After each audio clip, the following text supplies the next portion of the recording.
Assalamu alaikum wa rahmatullahi wa barakatuh. Ummat al-Islam, brothers and sisters, welcome to another installment of our series, Ramadan Reflections, or Reflections during the blessed month of Ramadan. I want to talk to you very briefly something about the fiqh of the Salat of Taraweeh, and that is, in our masjid we pray 11 rak'at.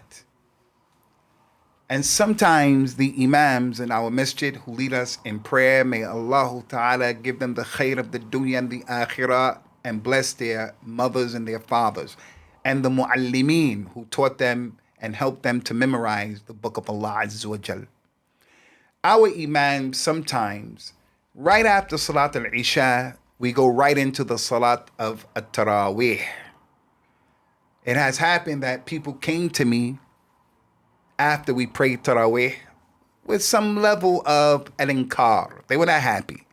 They would say, hey, we didn't give us any time. We want to make the sunnah prayers. We got to get them in.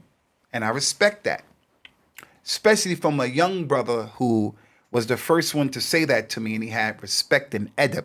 He was inquisitive. He just wanted to know. Young boy in the masjid making Taraweeh every day. Every Friday he's there.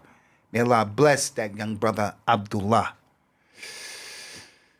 So I wanted to explain to this brother, listen, when it came to the Prophet's prayer, sallallahu alaihi wasallam, our mother Aisha, may Allah be pleased with her, she said he never made more than 11 rak'at in the month of Ramadan or outside of Ramadan. So he would pray the witr prayer. And he, on occasion, would pray only 3 rak'at. Sometimes he would pray witr 5 rak'at. Sometimes he would pray 7 rak'at.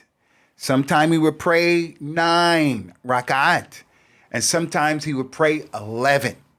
And he never did more than 11 inside of Ramadan or outside. So it's the sunnah of the Prophet sallallahu alaihi wasallam when it came to praying in the nighttime to pray 3, 5, 7, 9, or 11. So if the imam were to pray without giving you the opportunity to do the sunnahs connected to al-Isha, don't fret. Don't get bent out of shape. Don't get mad. Don't get upset. Just remember the hadith, إِنَّمَا الْأَعْمَالُ بِالنِّيَّاتِ. Verily Allah is going to base your actions upon your niyat. So if you pray the Salat al-Isha, and then after you finish the Isha, you get up and you pray behind the imam, you make your niyyah that those first 2 rakat that the imam is praying, Salatul Taraweeh, this is your 2 rakats of al-Isha. So you'll get that. And then the 9 subsequent rakat that he did, you still got the sunnah. You prayed 9 rakat, and the Prophet prayed 9 rakat, sallallahu alaihi wasallam, sometimes. So you didn't miss anything. Not only that, but you got the reward of the hadith. من قام مع الإمام حتى ينصرف كتب له القيام. كتب له قيام الليل. Anyone who prays the night prayer with the imam and he stays behind the imam and with the imam until the imam finishes.